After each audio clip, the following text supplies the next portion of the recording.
So I'm not sure how many of you have seen this article yet, or maybe have read it. Ben Affleck just recently had an interview with The Hollywood Reporter, and it was mainly to promote his new movie Air, the Michael Jordan story, which I'm actually really looking forward to seeing. And it was also about the production company that he is starting up with Matt Damon. In this interview, he does talk about DC. He talks about the new Gunn direction. He talks about his time during Justice League. He talks about what it's like playing Batman. And the thing that this article has done is it's really divided people. It has made people absolutely love him because he's come to the defense of Zack Snyder. It's made people hate him because now they think he's against James Gunn. It's really rallying up a lot of emotions in a lot of people. And I would just like to read the article so we're not just pinpointing specific things he's saying. I want to read the entire DC side of the story so we can get a bigger picture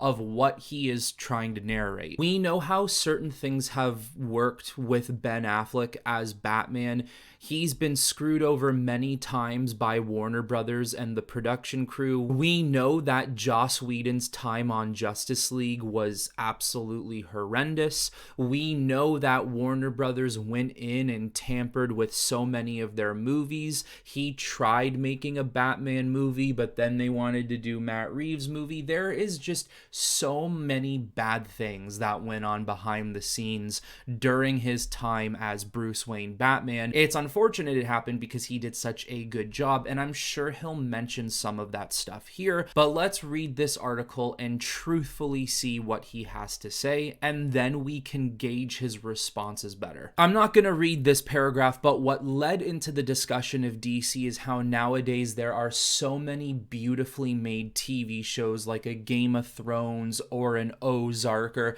pretty much anything HBO creates, some things on Amazon like The Boys or Netflix, and he was talking about how it's harder to create things that match up with shows like that because of how critically acclaimed they are. It's not the same as being back in the 70s, 80s, or 90s where competing with TV shows and movies was a little bit easier.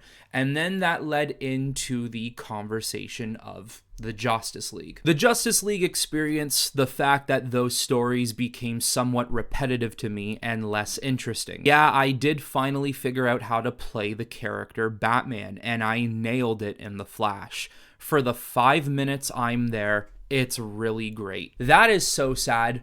5 minutes, like that's really all we're going to see of Ben Affleck's Batman. It is heartbreaking. Like I want to see so much more of him. There is so much more potential that man could do as Batman. There is so many more stories, and it sucks that it's just gonna end there. And where he says that those stories get repetitive and less interesting, I think he's actually talking about the comic book brand as a whole, how these stories do become very repetitive. It is all about good guy versus bad guy. Good guy beats bad guy, and that's the end of the story. Whether you like it or not, that is what Batman vs. Superman, Man of Steel, Justice League, Zack Snyder cut, that's what it did differently. It wasn't your average comic book movie. It did things other comic book films don't do. And if you don't like that, that's your decision. But I know for someone like myself, it was so fresh seeing something so different. A lot of it's just tone. You've got to figure out what's your version of the person. Who is the guy that fits what you can do?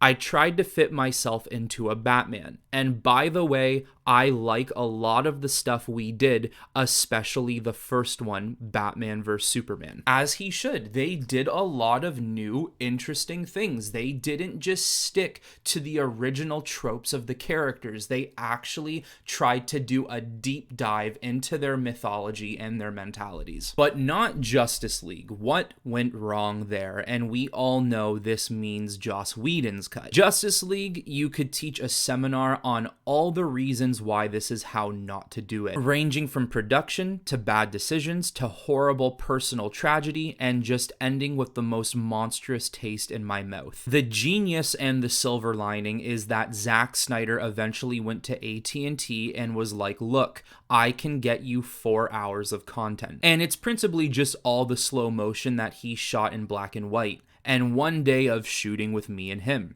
He was like, do you want to come shoot in my backyard? I was like, I think there are unions, Zack. I think we have to make a deal. But I went and did it, and now Zack Snyder's Justice League is my highest rated movie on IMDb. That's actually crazy. I did not know that was his highest rated movie. I'm sure maybe more on the fan side of things, maybe the critic side of things, it's a little bit lower. I thought Gone Girl or Good Will Hunting was his highest rated film on IMDb. I'm gonna have to go look that one up. That's really cool. Just based off that paragraph there, like we all knew, you could tell the experience with Joss Whedon was simply not good. You can obviously tell how hard it hit not just Zack Snyder, of course, but the whole crew that Zack lost his daughter while shooting that film. There are a lot of pieces behind the scenes for these films that people choose to forget when they choose to badmouth Snyder's movies and everything that went on here. Let's be honest here, Zack Snyder is making some absolute cinematography masterpieces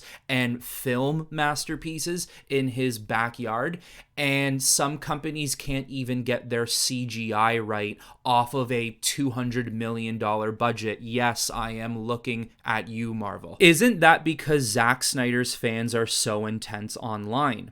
Say what you want, it is my highest rated career movie. I've never had one that went from nadir to pinnacle. Retroactively, it's a hit. All of a sudden, I was getting congratulated for the bomb I'm in, but I was going to direct Batman, and Justice League made me go, I'm out. I never want to do any of this again. I'm not suited. That was the worst experience I've ever seen in a business, which is full of some shitty experiences. It broke my heart. There was an idea of someone, Joss Whedon, coming in like, I'll rescue you and we'll do 60 days of shooting and I'll write a whole thing around what you have. I've got the secret. And it wasn't the secret. That was hard, and I started to drink too much. It goes into his drinking problem and his family situation about how this was reflecting on his kids and his marriage and all that stuff. That is how bad the experience was with the Justice League. It literally tore his life apart. As I'm sure maybe many other people, just their stories are not out there like Ben Affleck's is. There is no doubt that Joss Whedon really tore down DC. We were at a point with Zack Snyder's movies and the DC universe where some things were getting accepted for it, some things weren't, but it was continuing. And it's as if Warner Brothers was just looking for any excuse to completely tear this entire thing down. And they got their excuse, Joss Whedon. And what an absolute blowback to Warner Brothers, because it's even ruined their company as well. Out of the many comedy shows I watch, one of them is Community. And even in Community, they have a joke about Joss Whedon making the first Avengers film. And the character says, I heard they penciled in Joss Whedon to direct full control of the Avengers. What could go wrong with that? They literally make a joke about how terrible Joss Whedon is. It's no surprise that he came in and destroyed everything. Now that's getting a lot of people talking, but this is the piece of the article that is really getting a lot of people talking, and I'm not surprised. So if DC came to you now and said, do you want to direct something? I would not direct something for Gunn DC. Absolutely not. I have nothing against James Gunn, nice guy, sure he's going to do a great job. I just wouldn't want to go in and direct in the way they're doing it. I'm not interested in that. Well, why that's so interesting is because this is completely opposite from what we heard a month ago, and not just from the trades that it was highly likely he was going to be directing the Batman movie. It's from James Gunn himself. James Gunn himself talked highly about that they basically had Ben Affleck in the books. Also, too, it's how quickly dismissive of that question he is. It's basically like, no, absolutely not, nothing against him, not interested, let's keep going on. And in one situation, it's like, yeah, it is not about DC, it's about his new movie and his production company. But he did go into a lot of detail about other DC topics, but the minute that came up, it was basically like, let's just move on. I would love to see how James Gunn handles this one, or if he chooses not to respond at all. Usually, he only chooses to respond to things when he has an alibi for something. That is just who James Gunn is online. Nothing against him, but that is his type of persona that he carries on Twitter. And let's not pretend that James Gunn hasn't lied about things before. This even stretches back to Guardians of the Galaxy days. You can find these examples. This is a guy who literally lives on Twitter. The CEO of DC lives on Twitter. Not blaming him for that. I'm just saying that is who we're dealing with here. A guy who loves being vocal, whether it be good or bad, on Twitter. Now, I have a tweet right here on my phone about what he says about Ben Affleck working on a DC project. We are working with Ben Affleck, who really wants to be part of our architecture team, trying to bring things together. And he really wants to direct one of our projects, and we're looking forward to him doing that. Yeah, well, based off of what Ben Affleck has just said here and how busy his life seems to be with his new movie coming out and his new production company coming out, I don't really know if that's the case anymore. Even when Gunn first initially got rid of Henry Cavill, he was asked only a couple hours later about Ben Affleck, and he did respond with, yeah, we're working on something with Ben Affleck. Yeah, well, that's not looking too promising. There's a couple of things this could mean. James Gunn could have maybe said something like that before to kind of calm the masses. It is a lie, but he's just trying to calm people by getting rid of Henry Cavill. Don't worry, you still have Ben Affleck around. Well, that might not be the case. That does not seem to be the case anymore. This could also just be a situation that it is truly no hard feelings on James Gunn. And as we have all known for a long time, Ben Affleck has just been done with Batman for a long time. He doesn't want to touch these IPs anymore. He doesn't want to involve himself with comic books and superheroes and these massive franchises. He wants to move on to other things that keep him more stabilized. This could also mean that Ben Affleck is more keen on what Zack Snyder was building. Maybe he liked that world a little bit more because it is interesting, it's not repetitive, it's comic book characters with a less repetitive story, something that we see in a lot of Marvel movies and a lot of comic book movies in general today. Maybe he has talked to James Gunn. Maybe there has been some discussion here.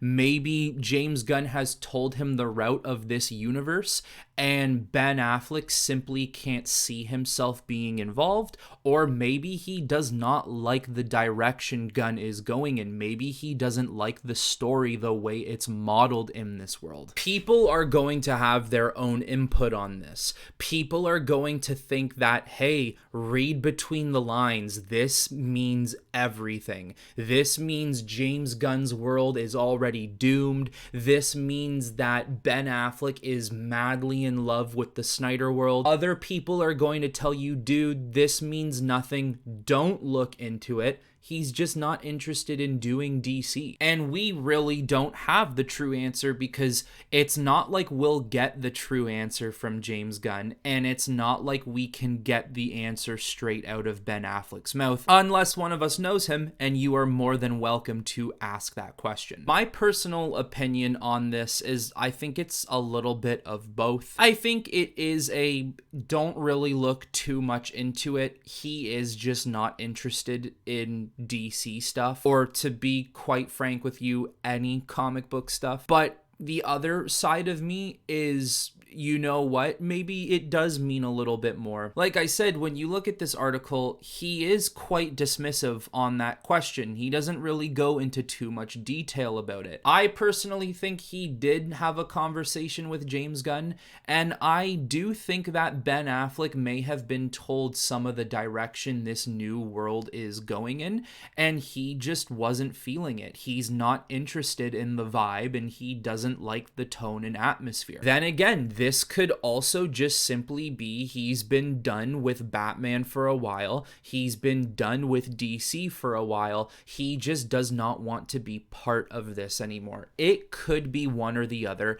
It could be a healthy balance of both. I also think why this article is so interesting, I feel like a lot of people are looking for a reason to dislike James Gunn and his world right now, and this kind of gives you a reason to do so. On the other hand, this also gives people a reason to continue to badmouth his Batman and anything related to Zack Snyder, talking about how thank God that era is over. Stuff like this continues to cause a rift in DC, and the thing is that even when if we get James Gunn's new DC world completely, we will always have that rift. Unfortunately, the fan base for DC is not something you can repair right now. This is going to take a long time before you can fix things, and James Gunn's universe is certainly not going to fix this rift.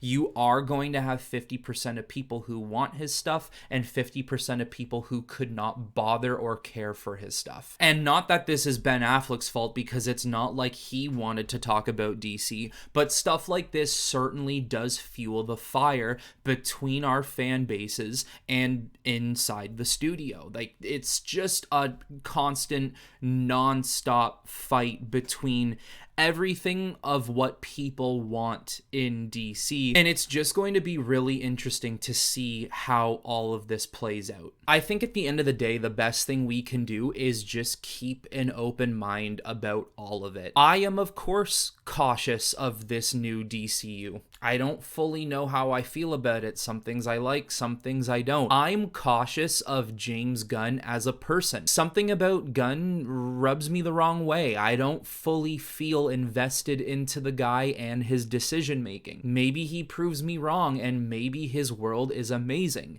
And as for the Zack Snyderverse and for Ben Affleck as Batman, I will take the appearances of him that we have gotten, and I will appreciate what we have gotten from that world, especially because for someone like me, I really loved those movies. But anyways, everyone, now let me know in the comments below what you thought of this article and what your interpretation is of the things that Ben Affleck has said. But that's all I got for you on this one, guys. So until next time, I will talk to you all very soon.